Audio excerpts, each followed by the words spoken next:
Uma boa tarde, amados amigos e irmãos presentes e os que estão através do satélite Amazonas ou da internet em diferentes nações. É uma grande bênção e privilégio estar com vocês nesta ocasião para compartilhar com vocês alguns momentos de companheirismo em torno do programa divino correspondente à dispensação da graça, ao tempo da pregação do Evangelho de Cristo, o qual ainda é pregado neste planeta Terra. E Josué, capítulo 3, versículo 1 em diante, nos diz: Josué se levantou de manhã, ele e todos os filhos de Israel partiram de Sitim e vieram até o Jordão e repousaram ali antes de passá-lo. E depois de 3 dias, os oficiais percorreram o acampamento e mandaram o povo, dizendo: quando virdes a arca do pacto do Senhor, o vosso Deus, e os levitas, sacerdotes que a levam, vós saireis do vosso lugar e segui-a, a fim de saber o caminho para onde havereis de ir, porquanto vós não passaste antes por este caminho. Mas entre vós e ela haja a distância como de 2.000 côvados. Não vos chegareis a ela.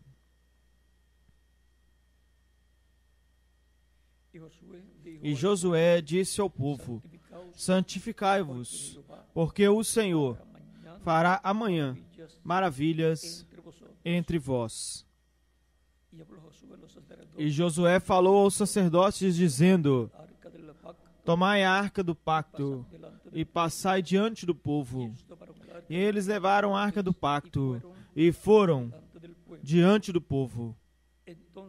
Então o Senhor disse a Josué: desde esse dia eu começarei a te engrandecer diante dos olhos de Israel, para que entendam que assim como fui com Moisés, assim serei contigo.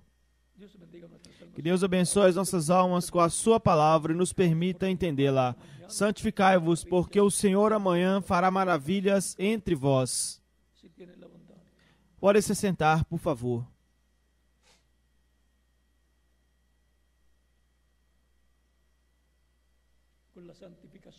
Com a santificação,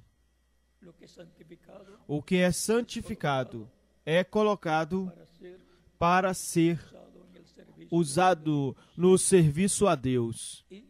E agora, Cristo disse em uma ocasião: Pai, santifica-os na verdade, a tua palavra é a verdade. E em Hebreus, isso está no capítulo 17 de São João. E em Hebreus, capítulo 9,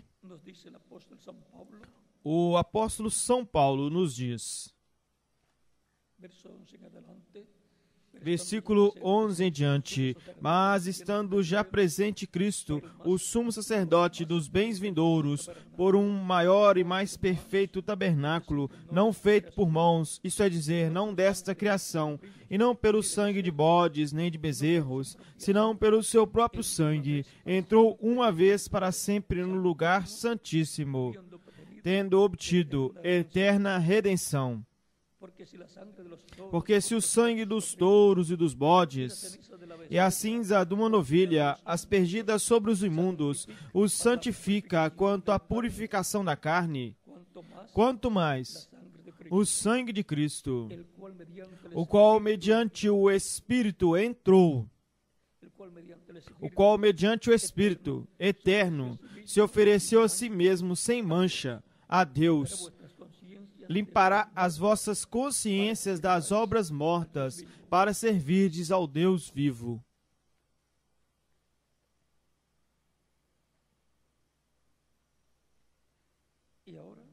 E agora, o sangue de Cristo, vejam vocês, santifica o ser humano,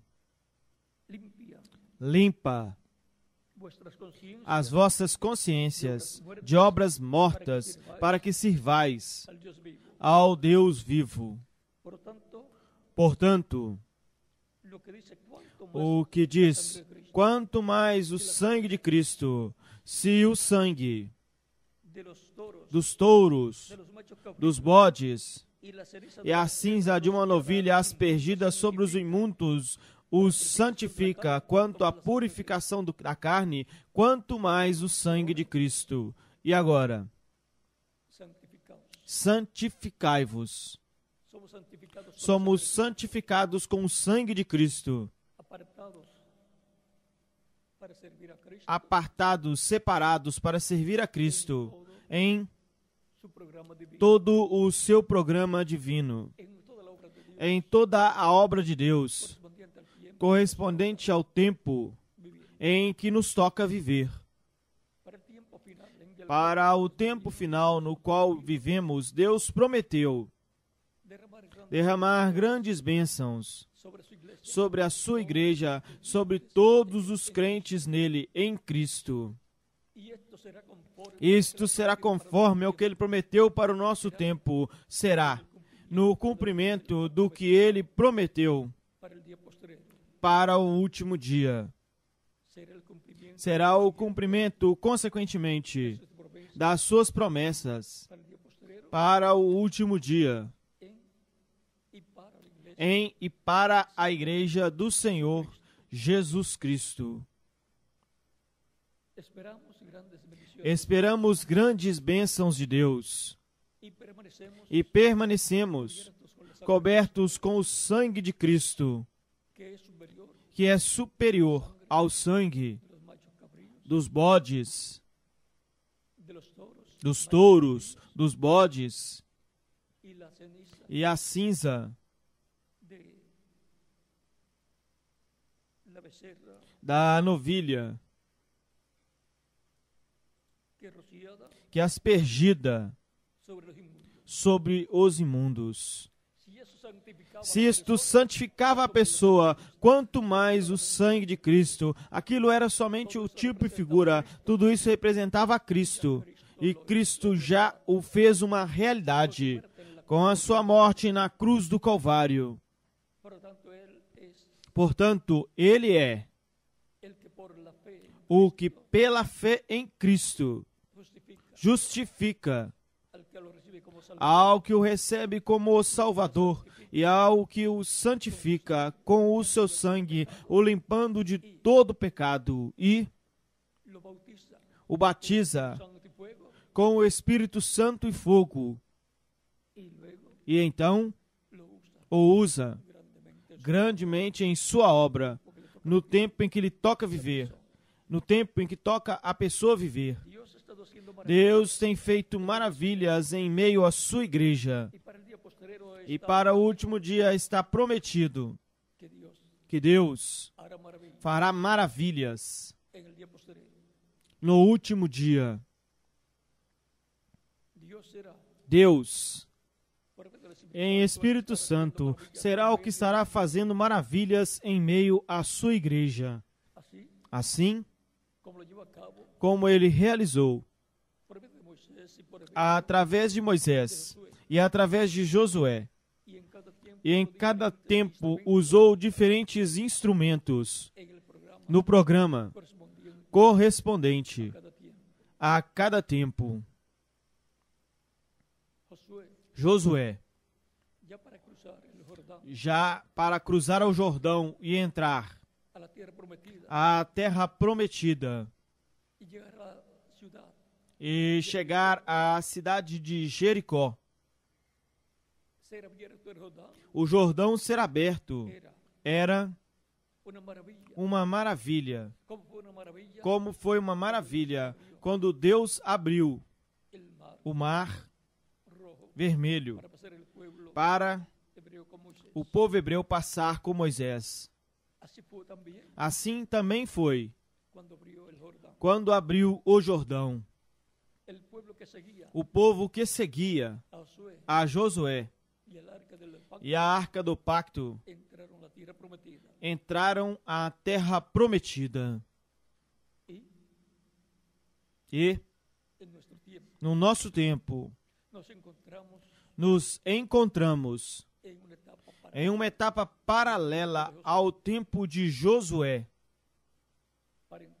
para entrar à terra prometida do corpo eterno, imortal, incorruptível e glorificado, e para entrar fisicamente à terra prometida do reino de Deus, em corpos glorificados, e então ir, consequentemente, à ceia das bodas do Cordeiro no rapto ou arrebatamento da igreja.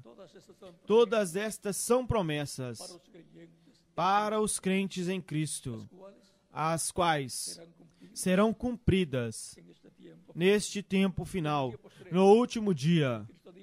Pois Cristo disse que Ele no último dia ressuscitará aos mortos crentes nele. São João capítulo 6, versículos 39 ao 40 e São João capítulo 11, versículos 21 ao 27. Veja, ele diz, eu ressuscitarei no último dia. São palavras de Jesus Cristo. E agora, conscientes do tempo em que vivemos, para cruzar ao outro lado do Jordão, aonde estão todas as bênçãos de Deus, ali é tipo e figura do que neste tempo estará acontecendo em meio à igreja do Senhor Jesus Cristo.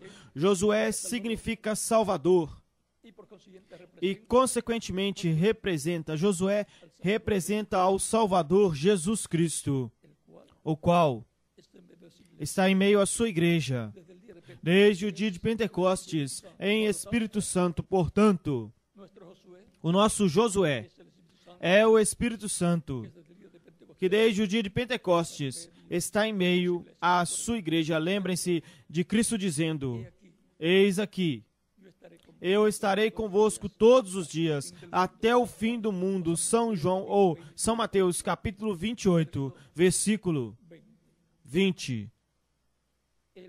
Ele é o nosso Josué, que nos passará ao outro lado do Jordão, ou seja, ao outro lado da morte. Nos passará, os que estamos vivos, nos transformando, sem ver a morte. E aos que morreram, os ressuscitará em corpos eternos, para ir com Cristo à ceia das bodas do Cordeiro, à casa do Pai Celestial. E estamos vivendo também um tempo, como nos dias do profeta Elias. O primeiro desafio foi no Monte Carmelo. O segundo desafio, no Monte da Transfiguração.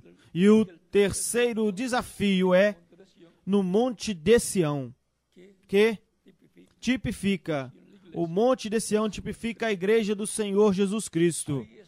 Aí é aonde a manifestação de Deus será em toda a sua plenitude, e veremos grandes maravilhas em meio ao cristianismo, em meio à igreja do Senhor Jesus Cristo. Grandes bênçãos virão para a igreja do Senhor Jesus Cristo neste tempo final, a tal grau que os mortos em Cristo vão ressuscitar e os vivos serão transformados. É uma promessa de Deus, através de Cristo e através dos apóstolos que Ele enviou. É uma promessa divina, a qual será cumprida no último dia, pois Cristo disse, e eu o ressuscitarei no último dia. Santificai-vos. Tende as vossas vidas consagradas a Deus. estejam preparados, porque Deus, através de Cristo, em Espírito Santo em meio à sua igreja, fará grandes maravilhas. E a maior será a ressurreição dos mortos em Cristo em corpos glorificados e a transformação dos que estiverem vivos neste momento. Portanto, conforme as promessas divinas, esperamos grandes bênçãos, grandes maravilhas da parte de Deus na igreja do Senhor Jesus Cristo, que é o Monte de Sião espiritual, do qual São Paulo fala em Hebreus capítulo 12, versículos 22 em diante, onde diz: senão que chegaste ao monte de Sião, à cidade do Deus vivo, a Jerusalém celestial, a companhia de muitos milhares de anjos, a congregação dos primogênitos. A congregação dos primogênitos é a igreja do Senhor Jesus Cristo, que são os primogênitos escritos no céu, no livro da vida do Cordeiro. Vejam, a congregação dos primogênitos que estão escritos no céu. A Deus, o juiz de todos, aos espíritos dos justos aperfeiçoados. Os espíritos dos justos são os corpos angelicais dos justos. A Jesus, o mediador de um novo pacto, e ao sangue da aspersão, que fala melhor do que o de Abel.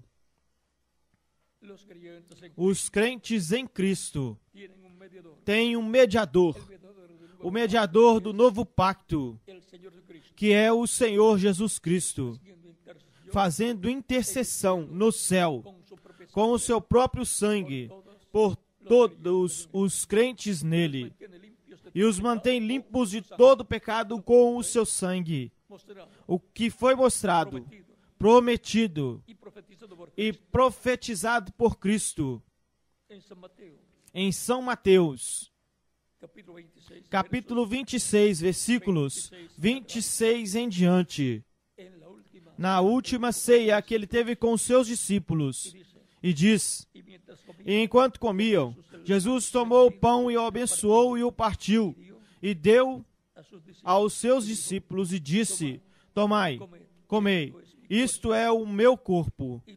E tomando o cálice e tendo dado graças, lhes deu dizendo: bebei dele todos, porque este é o meu sangue, o sangue do novo pacto, que por muitos é derramado para a remissão dos pecados.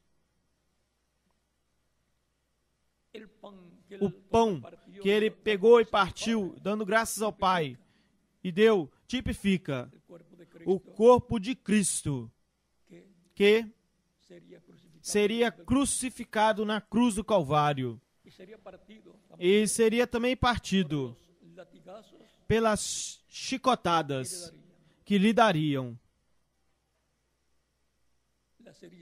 as feridas. E então,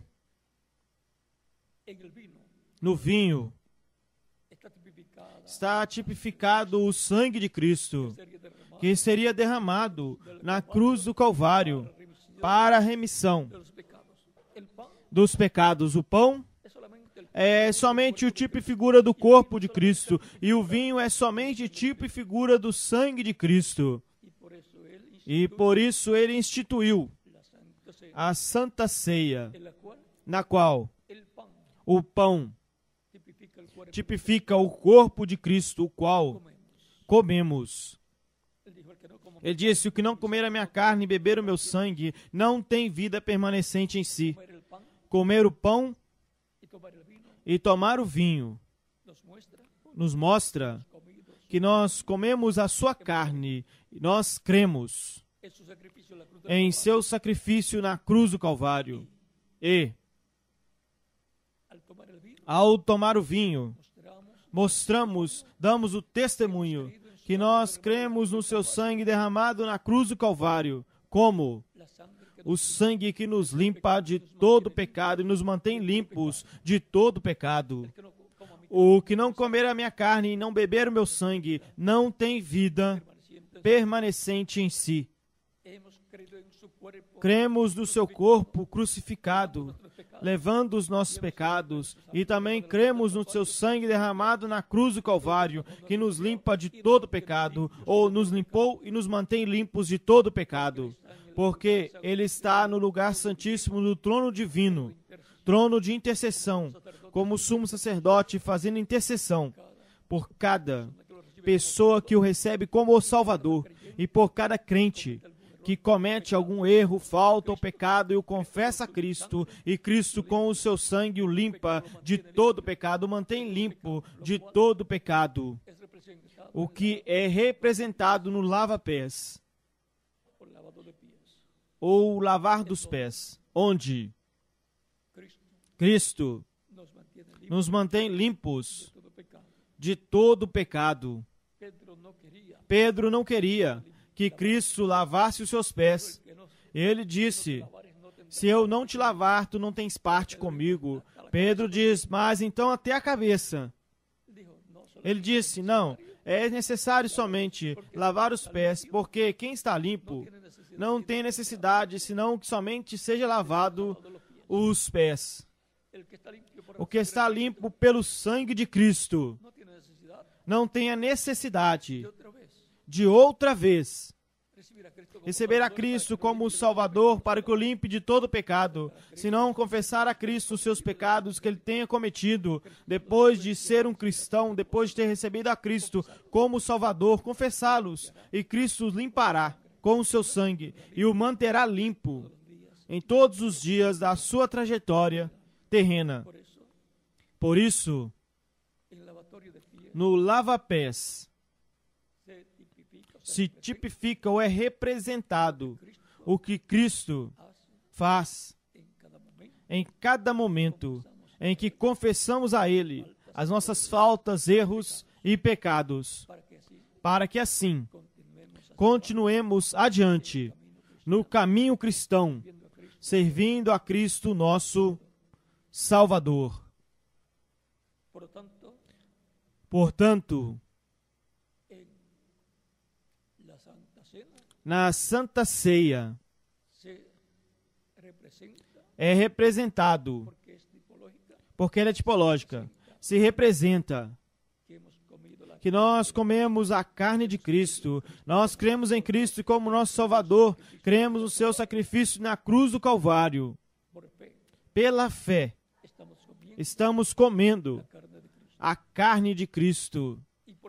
E pela fé estamos bebendo o sangue de Cristo, o que representamos ao tomarmos o vinho, sabendo que com o seu sangue nos limpou de todo o pecado.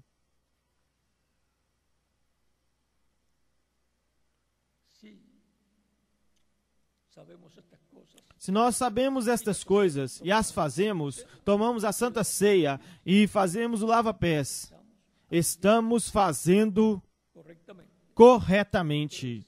É um mandamento do Senhor Jesus Cristo.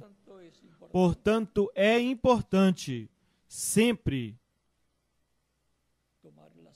tomar a Santa Ceia e o lava-pés, tendo confessado a Cristo as nossas faltas, erros e pecados, para que Ele com o seu sangue nos limpe de todo pecado e nos mantenha assim limpos de todo pecado.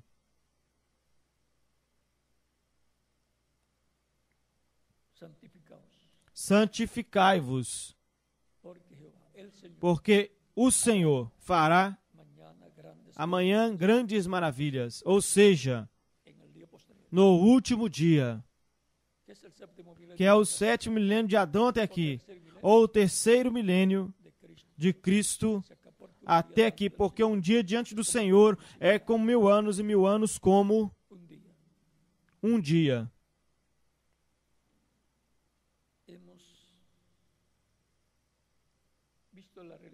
Vimos a realidade de todas estas escrituras e essas promessas divinas. A cada dia esperamos grandes bênçãos de Deus, até recebermos a bênção da transformação. Os que estamos vivos neste momento e os que partiram ou morreram fisicamente sejam ressuscitados para irem com Cristo à ceia das bodas do Cordeiro, no rapto ou arrebatamento, como em meio ao cristianismo é conhecido conforme a 1 de Coríntios, capítulo 15, versículos 49 ao 58 e 1 de Tessalonicenses, capítulo 4, versículos 11 ao 21 e Filipenses, capítulo 3, versículos 20 ao 21. Portanto, estai firmes, porque Deus fará grandes maravilhas em meio à sua igreja, a favor da sua igreja. Para mim foi uma bênção e privilégio grande estar com vocês nesta ocasião, neste curto estudo bíblico. Hoje, domingo, dia de escola bíblica. Que Deus lhes abençoe e lhes guarde. E adiante, com as atividades que tem para esta ocasião. E continuem todos passando uma tarde feliz, cheia das bênçãos de Cristo, nosso Salvador. Eu deixo com vocês ao reverendo José Benjamin Pérez para continuar.